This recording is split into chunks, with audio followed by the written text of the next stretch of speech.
ಎಲ್ಲರಿಗೂ ನಮಸ್ಕಾರ. ಹೆಣ್ಣು ಮಕ್ಕಳ ಆರೋಗ್ಯಕ್ಕೆ ಸೀಮಿತವಾಗಿರುವಂತಹ ಸ್ತ್ರೀ ಚಾನೆಲ್‌ಗೆ ನಿಮಗೆಲ್ಲರಿಗೂ ಸ್ವಾಗತ. ಇವತ್ತು ನಾನು ಹೊಸ ಟಾಪಿಕ್ ಅನ್ನ ತಗೊಂಡ್ ಬಂದಿದ್ದೇನೆ ನಿಮ್ಮ ಮುಂದೆ ಡಿಸ್ಕಸ್ ಮಾಡ್ಲಿಕ್ಕೆ. ಏನಪ್ಪಾ ಅದು ಅಂತ ಅಂದ್ರೆ ಪಾಲಿಸಿಸ್ಟಿಕ್ ಒವೇರಿಯನ್ ಸಿಂಡ್ರೋಮ್, ಪಿಸಿಒಡಿ ಅಥವಾ ಪಿಸಿಒಎಸ್. ಇವತ್ತಿನ ಜನರೇಷನ್ ಹೆಣ್ಣು ಮಕ್ಕಳಲ್ಲಿ ಹೆಚ್ಚಾಗಿ ಕಾಣುತ್ತಿರುವಂತಹ, ಕೇಳಿ ಬರುತ್ತಿರುವಂತಹ ಒಂದು ಹೆಲ್ತ್ ಕಂಡೀಷನ್ ಅಂತಂದ್ರೆ ಪಿಸಿಒಡಿ. ಇದ್ರ ಬಗ್ಗೆ ನೀವು ಅಲ್ಲಿ ಇಲ್ಲಿ ಎಲ್ಲಾದ್ರೂ ಕೇಳಿರ್ತೀರಾ ಖಂಡಿತ. ಅದ್ರ ಬಗ್ಗೆ ಇವತ್ತು ಇನ್ ಸ್ವಲ್ಪ ಹೆಚ್ಚು ಮಾಹಿತಿಗಳನ್ನ ತಿಳ್ಕೊಳ್ಳೋಕೆ ಪ್ರಯತ್ನ ಪಡೋಣ. ಈ ಪಿಸಿಒಡಿ ಅನ್ನುವಂಥದ್ದು ಒಂದು ಒಂದು ವಾಸ್ಟ್ ಓಷನ್ ಇದ್ದಂಗೆ. ಅಂದ್ರೆ ಅದ್ರ ಬಗ್ಗೆ ತಿಳ್ಕೊಳ್ಳೋದಕ್ಕೆ ತುಂಬಾನೇ ವಿಚಾರಗಳಿದೆ.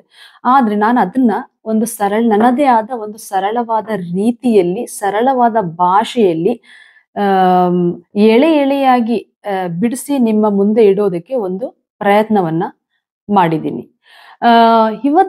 ಇಂದಿನ ಜನರೇಷನ್ ಹೆಣ್ಣು ಮಕ್ಕಳಲ್ಲಿ 10% ಅಷ್ಟು, ಅಂದ್ರೆ ನೀವು ಒಂದು 100 ಹೆಣ್ಣು ಮಕ್ಕಳನ್ನ ತಗೊಂಡ್ರೆ ಅದರಲ್ಲಿ ಒಂದು 10-15 ಹೆಣ್ಣು ಮಕ್ಕಳಿಗೆ ಈ ಪಿಸಿಒಡಿ ಅನ್ನುವಂತಹ ತೊಂದರೆ ಕಂಡು ಬರ್ತಾ ಇದೆ.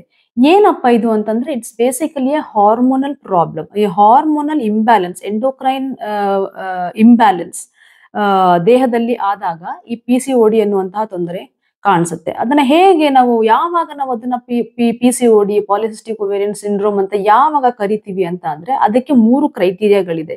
ರೋಟರ್ಡ್ಯಾಮ್ ಕ್ರೈಟೀರಿಯಾ ಪ್ರಕಾರ 3 ಕ್ರೈಟೀರಿಯಾಗಳಿದೆ. ಆ ಕ್ರೈಟೀರಿಯಾಗಳಲ್ಲಿ ಮಧ್ಯವಯಸ್ಕ ಹೆಣ್ಣು ಮಕ್ಕಳಲ್ಲಿ ಯಾವ್ದಾದ್ರು 2 ಕ್ರೈಟೀರಿಯಾ ಇದ್ರೂ ಕೂಡ, ಇನ್ನು ಟೀನೇಜ್ ಹೆಣ್ಣು ಮಕ್ಕಳಲ್ಲಿ ಆ 3 ಕ್ರೈಟೀರಿಯಾಗಳು ಕೂಡ ಫುಲ್ಫಿಲ್ ಆದ್ರೆ ನಾವು ಅದನ್ನ ಪಾಲಿಸಿಸ್ಟಿಕ್ ಒವೇರಿಯನ್ ಸಿಂಡ್ರೋಮ್ ಅಂತ ಕರಿತೀವಿ. ಮೊದಲನೇದು ಏನಪ್ಪಾ ಅಂತಂದ್ರೆ ಆಲಿಗೋ ಓವ್ಯುಲೇಷನ್ ಆರ್ ಆನ್ಓವ್ಯುಲೇಷನ್. ನಂಬರ್ 1 ಏನಪ್ಪಾ ಅದು ಅಂತಂದ್ರೆ, ಈಗ ಪೀರಿಯಡ್ಸ್ ಇರ್ರೆಗ್ಯುಲರ್ ಆಗೋದು.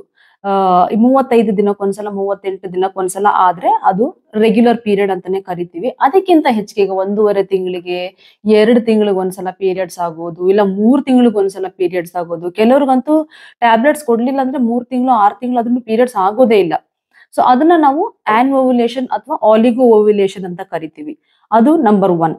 Number 2 hyper ಆಂಡ್ರೋಜೆನಿಸಮ್. ಅಂದ್ರೆ ಆಂಡ್ರೋಜೆನ್ ಅನ್ನುವಂತಹ ಹಾರ್ಮೋನ್ ದೇಹದಲ್ಲಿ ಅತಿ ಆದಾಗ ಕೆಲವು ಬದಲಾವಣೆಗಳಾಗತ್ತೆ. ಏನಪ್ಪಾ ಅದು ಅಂತಂದ್ರೆ ಮೊಡವೆಗಳು, ಮುಖದಲ್ಲಿ ಅತಿಯಾದ ಮೊಡವೆಗಳಾಗುವುದು, ಮುಖದಲ್ಲಿ ಅಲ್ಲದೆ ಕೆಲವರಿಗೆ ಕತ್ತತ್ರ ಮತ್ತೆ ಅಪ್ಪರ್ ಬ್ಯಾಕ್, ಬೆನ್ನತ್ರ ಎಲ್ಲಾ ಮೊಡವೆಗಳಾಗುವುದು. ಅಂದ್ರೆ ಇದು ಯಾವ ತರ ಸಾಮಾನ್ಯವಾಗಿ ಹದಿಹರೆಯದ ಹೆಣ್ಣು ಮಕ್ಕಳಲ್ಲಿ ಮೊಡವೆಗಳು ಕಾಣಿಸ್ಕೊಳ್ಳೋದು ಅದು ಸಹಜ. ಆದ್ರೆ ಇದು ಎಷ್ಟು ಅಂದ್ರೆ ರೆಸಿಸ್ಟೆಂಟ್ ಟೈಪ್ ಆಫ್ ಆಕ್ನೆ ಅಂತ ಕರಿತೀವಿ. ಅಂತಂದ್ರೆ ನೀವೀಗ ಟ್ರೀಟ್ಮೆಂಟ್ ಕೊಟ್ಟರು ಕೂಡ ಅಷ್ಟು ಸುಲಭವಾಗಿ ರೆಸ್ಪಾಂಡ್ ಆಗೋದಿಲ್ಲ ಅದು ಟ್ರೀಟ್ಮೆಂಟ್ಗೆ. ಆ ತರ ಮೊಡವೆಗಳು, ಅತಿಯಾದ ಮೊಡವೆಗಳಿದ್ದಾಗ, ಮತ್ತೆ ಇನ್ನೊಂದು ಹಿರ್ಸುಟಿಸಮ್ ಅಂತ ಕರಿತೀವಿ. ಅಂದ್ರೆ ದೇಹದಲ್ಲಿ ಕೂದಲು, ಈಗ ಗಂಡಸರಿಗೆ ಹೇಗೆ ಗಡ್ಡಗಳೆಲ್ಲ ಬರೋದು, ಆ ರೀತಿ ಅವ್ರಿಗೆ ಆಂಡ್ರೋಜನ್ ಹಾರ್ಮೋನ್ಸ್ ಇಂದ ಅವರಿಗೆ ಆ ತರ ಎಲ್ಲ ಚೇಂಜಸ್ ಗಂಡಸರಲ್ಲಿ ಇರೋದು. ಅದೇ ತರ ಚೇಂಜಸ್ ಹೆಣ್ಣು ಮಕ್ಕಳಲ್ಲಿ ಈಗ ಅತಿಯಾದ ಕೂದಲು ಆಗೋದು, ಅಪ್ಪರ್ ಲಿಪ್ ಅಲ್ಲಿ ಮತ್ತೆ ಚಿನ್ ಹತ್ರ ಎಲ್ಲ ಅತಿಯಾದ ಕೂದಲು ಬೆಳವಣಿಗೆ ಆಗೋದು, ಕೈಗಳಲ್ಲಿ, ಕಾಲ್ಗಳಲ್ಲೆಲ್ಲ ಹೆಚ್ಚಿಗೆ ಕೂದಲು ಬೆಳವಣಿಗೆ ಆಗೋದನ್ನ ನಾವು ಹಿರ್ಸುಟಿಸಮ್ ಅಂತ ಕರಿತೀವಿ. ಇಲ್ಲ ಆಕ್ನೆ ಇರ್ಬೋದು, ಇಲ್ಲ ಹಿರ್ಸುಟಿಸಮ್ ಇರ್ಬೋದು, ಇಲ್ಲ ಮೇಲ್ ಪ್ಯಾಟರ್ನ್ ಬಾಳ್ನೆಸ್ ಅಂತ ಕರಿತೀವಿ. ಈಗ ಗಂಡಸರಲ್ಲಿ ಬಾಳ್ನೆಸ್ ಆಗೋದಕ್ಕೆ ಕಾರಣ ಏನಪ್ಪಾ ಅಂತಂದ್ರೆ ಟೆಸ್ಟೋಸ್ಟಿರಾನ್ ಅಥವಾ ಆಂಡ್ರೋಜನ್ ಹಾರ್ಮೋನ್ಸ್. ಆ ಹಾರ್ಮೋನ್ಸ್ ಹೆಣ್ಣು ಮಗಳ ದೇಹದಲ್ಲಿ ಯಾವಾಗ ಜಾಸ್ತಿ ಆಗುತ್ತೋ ಆವಾಗ ಕೂಡ ಅದೇ ರೀತಿಯಾದ ಒಂದು ಬಾಳ್ನೆಸ್, ಅಂದ್ರೆ ಆಲೋಪೇಸಿಯಾ ಅಥವಾ ಎಕ್ಸೆಸಿವ್ ಹೇರ್ ಲಾಸ್ ಆ ತರ ಆಗೋದು. ಸೊ ಈ 3 ಲಕ್ಷಣಗಳು ಕೂಡ ಹೆಣ್ಣು ಮಗಳ ದೇಹದಲ್ಲಿ ಆಂಡ್ರೋಜನ್ ಹಾರ್ಮೋನ್ಸ್ ಜಾಸ್ತಿ ಇದೆ ಅನ್ನುವಂತಹ ಒಂದು ಸೂಚನೆಯನ್ನ ನೀಡುತ್ತೆ. ಸೊ ಅವಾಗ ನಾವು ಬ್ಲಡ್ ಟೆಸ್ಟ್ ಮಾಡಿದಾಗ ಟೆಸ್ಟೋಸ್ಟಿರಾನ್ ಹಾರ್ಮೋನ್ಸ್ ಜಾಸ್ತಿ ಇದೆಯಾ ಇಲ್ವಾ ಅನ್ನೋದು ಕನ್ಫರ್ಮ್ ಆಗುತ್ತೆ. ಸೊ ಇದು second criteria. Number 1 irregular periods, ಎರಡನೇದು ಹೈಪರ್ ಆಂಡ್ರೋಜೆನಿಸಮ್ ಅಂದ್ರೆ ಆಂಡ್ರೋಜನ್ ಹಾರ್ಮೋನ್ಸ್ ಜಾಸ್ತಿ ಆಗೋದು. ಇನ್ನು 3ನೇ ಕ್ರೈಟೀರಿಯಾ ಏನಪ್ಪಾ ಅಂತಂದ್ರೆ ಅಲ್ಟ್ರಾಸೌಂಡ್ ಮಾಡ್ತೀವಿ ನಾವು. ಅಲ್ಟ್ರಾಸೌಂಡ್ ಅಲ್ಲಿ ನಾವು ಓವರೀಸ್ ನ ಚೆಕ್ ಮಾಡ್ತೀವಿ.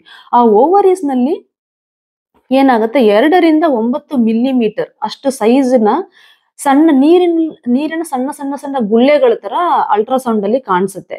ಸೊ ಆ ಗುಳ್ಳೆಗಳು ನಾರ್ಮಲ್ ಹೆಣ್ಣು ಮಕ್ಕಳಲ್ಲಿ ನೋಡಿದಾಗ ನಿಮ್ಗೆ 5-6, 7-8 ಆತರ ಗುಳ್ಳೆಗಳು, ಕಪ್ಪು ಗುಳ್ಳೆಗಳು ಆತರ ಕಾಣಿಸಬಹುದು. ಆದ್ರೆ ಪಾಲಿಸಿಸ್ಟಿಕ್ ಒವೇರಿಯನ್ ಸಿಂಡ್ರೋಮ್ ಇದ್ದಂತಹ ಹೆಣ್ಣು ಮಕ್ಕಳಲ್ಲಿ ಈ ತರ ಗುಳ್ಳೆಗಳು 12ಕ್ಕಿಂತ ಜಾಸ್ತಿ ಇರುತ್ತೆ. ಒಂದು ಓವರಿನಲ್ಲಿ 12ಕ್ಕಿಂತ ಜಾಸ್ತಿ ಆತರ ಫಾಲಿಕಲ್ಸ್, ಅದನ್ನ ನಾವು ಫಾಲಿಕಲ್ಸ್ ಅಂತ ಕರಿತೀವಿ. ಆತರ ಫಾಲಿಕಲ್ಸ್ ಕಂಡಾಗ ನಾವು ಅದನ್ನ ಪಾಲಿಸಿಸ್ಟಿಕ್ ಓವರಿ ಅಂತ ಕರಿತೀವಿ. ಸೊ ಈ 3 ಕ್ರೈಟೀರಿಯಾಗಳಲ್ಲಿ ಯಾವ್ದಾದ್ರು 2 ಕ್ರೈಟೀರಿಯಾ ಇದ್ರೂ ಕೂಡ, ಈಗ ಇರ್ರೆಗ್ಯುಲರ್ ಪೀರಿಯಡ್ಸ್ ಇದ್ದು ಆಂಡ್ರೋಜನ್ ಹಾರ್ಮೋನ್ಸ್ ಜಾಸ್ತಿ ಇರುವಂತ ಸೂಚನೆಗಳಿದ್ರೆ, ಅಥವಾ ಇರ್ರೆಗ್ಯುಲರ್ ಪೀರಿಯಡ್ಸ್ ಇದ್ದು ಅಲ್ಟ್ರಾಸೌಂಡ್ ನಲ್ಲಿ ಬರೀ ಪಾಲಿಸಿಸ್ಟಿಕ್ ಓವರಿ ಅಂತ ಗೊತ್ತಾದ್ರೆ, ಅಥವಾ ಆಂಡ್ರೋಜನ್ ಹಾರ್ಮೋನ್ಸ್ ಜಾಸ್ತಿ ಇದ್ದು ಅಲ್ಟ್ರಾಸೌಂಡ್ ನಲ್ಲಿ ಪಾಲಿಸಿಸ್ಟಿಕ್ ಓವರಿ, ಯಾವ್ದಾದ್ರು 2 ಕ್ರೈಟೀರಿಯಾ ಇದ್ರೂ ಕೂಡ ನಾವು ಅದನ್ನ ಮಧ್ಯವಯಸ್ಕ ಹೆಣ್ಣು ಮಕ್ಕಳಲ್ಲಿ ನಾವು ಅದನ್ನ ಪಾಲಿಸಿಸ್ಟಿಕ್ ಓವರಿ ಅಂತ ಕರಿತೀವಿ. ಬಟ್ ಅದೇ ಟೀನೇಜ್ ಹೆಣ್ಣು ಮಕ್ಕಳಿಗೆ ಬಂದಾಗ, ಟೀನೇಜ್ ಹೆಣ್ಣು ಮಕ್ಕಳಲ್ಲಿ ಏನಾಗುತ್ತೆ, ಅವರಿಗೆ ಈ ಹಾರ್ಮೋನ್ ಓವರಿ ಮೇಲೆ ಹಾರ್ಮೋನ್ಸ್ ಎಫೆಕ್ಟ್ಸ್ ಎಲ್ಲ ಸ್ಟಾರ್ಟ್ ಆಗುತ್ತೆ, ಮೆನಾರ್ಕಿ ಪೀರಿಯಡ್ ಅಲ್ಲಿ ಸ್ಟಾರ್ಟ್ ಆಗ್ತಾ ಹೋಗುತ್ತೆ. ಸೊ ಈ ಓವರೀಸ್ ನಲ್ಲಿ ಎಲ್ಲ ಚೇಂಜಸ್, ಈ ತರ ಎಲ್ಲ ಚೇಂಜಸ್ ಎಲ್ಲ ಪಾಲಿಸಿಸ್ಟಿಕ್ ಓವರೀಸ್ ಎಲ್ಲ ಆಗ್ಬೇಕಂದ್ರೆ ಕೆಲವು ವರ್ಷಗಳೇ ಹಿಡಿಯುತ್ತೆ. ಸೊ ಹಂಗಾಗಿ ನಾವು ಈ 3 ಕ್ರೈಟೀರಿಯಾಗಳು ಇದ್ರೆ ಮಾತ್ರ ನಾವು ಟೀನೇಜ್ ಹೆಣ್ಣು ಮಕ್ಕಳಲ್ಲಿ ಪಾಲಿಸಿಸ್ಟಿಕ್ ಓವೇರಿಯನ್ ಸಿಂಡ್ರೋಮ್ ಅಂತ ನಾವು ಡಯಾಗ್ನೋಸ್ ಮಾಡ್ತೀವಿ. ಯಾವ್ದಾದ್ರು 2 ಕ್ರೈಟೀರಿಯಾ ಇದ್ರೆ ಅಂದ್ರೆ ಡೌಟ್ ಪಾಲಿಸಿಸ್ಟಿಕ್ ಓವರಿ ಇರಬಹುದು ಅನ್ನುವಂತಹ ಒಂದು ಡೌಟ್ ನ ಕ್ರಿಯೇಟ್ ಮಾಡುತ್ತೆ. ಆದ್ರೆ ಮತ್ತೆ ನೆಕ್ಸ್ಟ್ ಫ್ಯೂ ಇಯರ್ಸ್ ನಾವು ಅದು ಅಲ್ಟ್ರಾಸೌಂಡ್ ನ ಮಾಡಿ ಫಾಲೋ ಅಪ್ ಮಾಡಿ ಆತರ ಪಾಲಿಸಿಸ್ಟಿಕ್ ಓವೇರಿಯನ್ ಚೇಂಜಸ್ ಬಂತು ಅಂತ ಅಂದ್ರೆ polycystic ovarian syndrome diagnosis confirm ಅಂತ ಹೇಳ್ತೀವಿ. ಸೊ ಇದು ಪಾಲಿಸಿಸ್ಟಿಕ್ ಓವೇರಿಯನ್ ಸಿಂಡ್ರೋಮ್ ಅಂದ್ರೆ ಹೇಗೆ, ಯಾವಾಗ ನಾವು PCOD ಅಂತ ಹೇಳ್ತೀವಿ ಅನ್ನೋದ್ರ ಬಗ್ಗೆ ನೀವೀಗ ತಿಳ್ಕೊಂಡ್ರಿ. ಸೊ ಈ ತರ ಈ ಡಾಕ್ಟರ್ ಹತ್ರ ನೀವು ನಿಮಗೆ ಯಾವಾಗ ಡೌಟ್ ಬರಬೇಕು ಅಂತಂದ್ರೆ, ಈಗ ಇರ್ರೆಗ್ಯುಲರ್ ಪೀರಿಯಡ್ಸ್ ಇದ್ದಾಗ, ಎಕ್ಸೆಸಿವ್ ಹೇರ್ ಗ್ರೋತ್ ಆದಾಗ, ಇಲ್ಲ ಮೊಡವೆಗಳು ತುಂಬಾ ಜಾಸ್ತಿ ಆದಾಗ, ಇಲ್ಲ ಇನ್ನೊಂದು ಕೆಲಸ ನಾವು ಅಕ್ಯಾಂಥೋಸಿಸ್ ನೈಗ್ರಿಕನ್ಸ್ ಅಂತ ಕರಿತೀವಿ. ಅಂತಂದ್ರೆ ಬೆನ್ನಿನ ಕತ್ತತ್ರ ಸ್ವಲ್ಪ ಹೈಪರ್ ಪಿಗ್ಮೆಂಟೇಶನ್ ಮತ್ತೆ ಥಿಕ್ನೆಸ್ ಎಲ್ಲ ಜಾಸ್ತಿ ಆಗಿ ಒಬೇಸಿಟಿ ಇರುವಂತಹ ಹೆಣ್ಣು ಮಕ್ಕಳಲ್ಲಿ ಇನ್ಸುಲಿನ್ ರೆಸಿಸ್ಟೆನ್ಸ್ ಜಾಸ್ತಿ ಆಗುವ ಸಾಧ್ಯತೆಗಳಿರುತ್ತೆ. ಸೊ ಅಂತವರಲ್ಲಿ ಅಕ್ಯಾಂಥೋಸಿಸ್ ನೈಗ್ರಿಕನ್ಸ್ ಅಂತ ಅನ್ನುವಂತ ಒಂದು ಸಿಂಪ್ಟಮ್ ಅಥವಾ ಸೈನ್ ಕೂಡ ಇರಬಹುದು, ಸೂಚನೆ ಕೂಡ ಇರಬಹುದು. ಅಂತದ್ದು ಇದ್ದಾಗ್ಲೂ ಕೂಡ ನಮ್ಗೆ ಒಂದು ಡೌಟ್ ಬರಬೇಕು, ನಮ್ಮ ಮಗಳಿಗೆ ಮೋಸ್ಟ್ಲಿ ಪಾಲಿಸಿಸ್ಟಿಕ್ ಓವೇರಿಯನ್ ಸಿಂಡ್ರೋಮ್ ಇರಬಹುದು ಅನ್ನುವಂತ ಒಂದು ಡೌಟ್ ನಿಮಗೆ ಬಂದಾಗ ನೀವು ಖಂಡಿತ ಡಾಕ್ಟರ್ ಹತ್ರ ಹೋಗಿ ನೀವು ಪರೀಕ್ಷೆಗಳನ್ನ ಮಾಡಿಸಿದಾಗ PCOD ಇದೆಯೋ ಇಲ್ವೋ ಅನ್ನುವಂಥದ್ದು ಕನ್ಫರ್ಮ್ ಆಗುತ್ತೆ. ಸೊ ಈ PCOD ಅನ್ನುವಂಥದ್ದು ಈ ಹಾರ್ಮೋನಲ್ ಇಂಬ್ಯಾಲೆನ್ಸ್ ಆಕೆ ಮೆನಾರ್ಕಿಯಿಂದ ಸ್ಟಾರ್ಟ್ ಆಗಿ ಆಕೆಯ ರಿಪ್ರೊಡಕ್ಟಿವ್ ಲೈಫ್ ಅಲ್ಲಿ ಇಟ್ ಕಂಟಿನ್ಯೂಸ್.